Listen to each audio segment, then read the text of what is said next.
Everybody, it is Chris. It is Wednesday, April 24th, and yesterday my younger son told me I needed to shave my head because my hairline is receding too far, which honestly, there may be truth in that. Okay.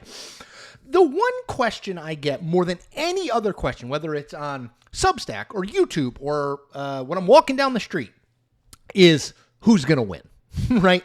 Obviously, that's the big question everybody has. Is it going to be Biden or is it going to be Trump?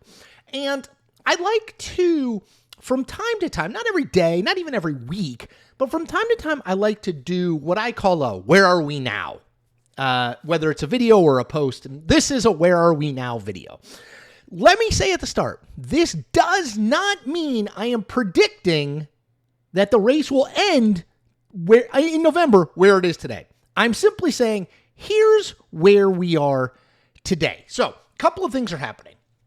One, Joe Biden in national polling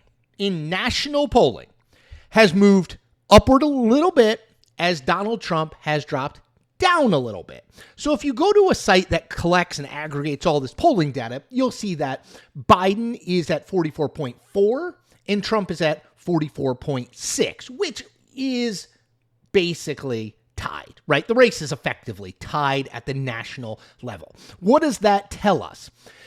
What national polling tells us is sort of which way the wind is blowing, to borrow a cliche. Essentially, how are people feeling about the two of them? How are they feeling about the two of them in relation to one another?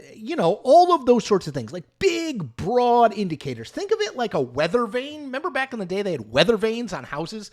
Think of it like that, kind of where the weather vane is pointing. And right now, the weather vane is sort of right down the middle. Now, then we have state polls, in particular swing state polls. So I think there's a very narrow band of swing states, 6 or 7 at the most. And I went through this morning and I looked at where the polling averages are in each of those swing states. And let me just read a few off to you. In Arizona, the average is Trump plus 5. In Nevada, the average is Trump plus 4.8. In Wisconsin, the average is Trump plus 2. In Michigan, the average is Trump plus 3. In Georgia, the average is Trump plus 4. And in Pennsylvania, the average is Biden plus 0.4. What does that tell us? Well, it tells us, you don't need to be me or a rocket scientist or a political scientist to figure that out. It tells us that right now, in most of the swing states, Donald Trump has a narrow 2 to 4 point lead consistently. Does that mean Donald Trump is going to win those states? No. As I said, don't assume where things are today is where they're going to be in November. But today, when we're doing a Where Are We Now, we are Donald Trump leading in those swing states. Now, so we have national polling is basically tied. Swing state polling, Trump with an edge. Then the last piece in the Where Are We Now that I want you to think about is the Electoral College map. So the map, I think, favors Donald Trump a little bit. Remember, I think it's very likely Joe Biden will come close, if not win the popular vote, no matter what happens. Tons of people live on the two coasts of this country.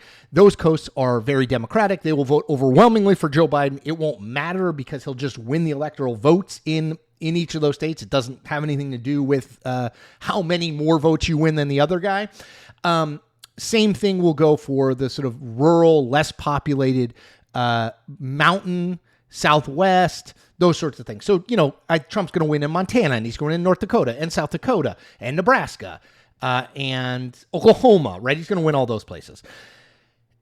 So I think he starts a little bit higher. There are more safe districts and seats and states for Trump than there are for Biden. And then I would just look at those states I ran through.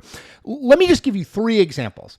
Arizona, Georgia, and I didn't mention North Carolina, but I want to mention it here because I think it's like the 7th swing state. In each of those states, the Democratic presidential nominee has won either 3, 2, or 1 times in the last 10 presidential elections. So in the last 40 years, 1980 to 2020, in Arizona, Georgia, and North Carolina, 1, 2, or 3 times is it. The best record in those states for Democratic presidential nominees is 3 and 7. So that would worry me a little bit if I was a Democrat, because if we give Trump North Carolina and we give him, let's say, Georgia, He now only needs Pennsylvania and its 19 electoral votes to get to 270. So there are just a few more paths to 270, the number you need to be elected president. There are a few more paths to 270 electoral votes for Trump than there are for Biden. Doesn't mean there aren't any paths for Biden. There are plenty. But I think there are more and easier achieved paths for Trump. So national polling tide, swing state polling pro-Trump, a little bit. Electoral map, lean Republican, generally speaking, which helps Trump. So where are we today? I think it's going to wind up being close to a coin flip election. Right now, I would say 52, 53% chance Trump wins, 48, 47% chance Biden wins. That's where we're at today. I hope that all makes sense. I hope it gave you a better sense of where we are and maybe where we're going-ish.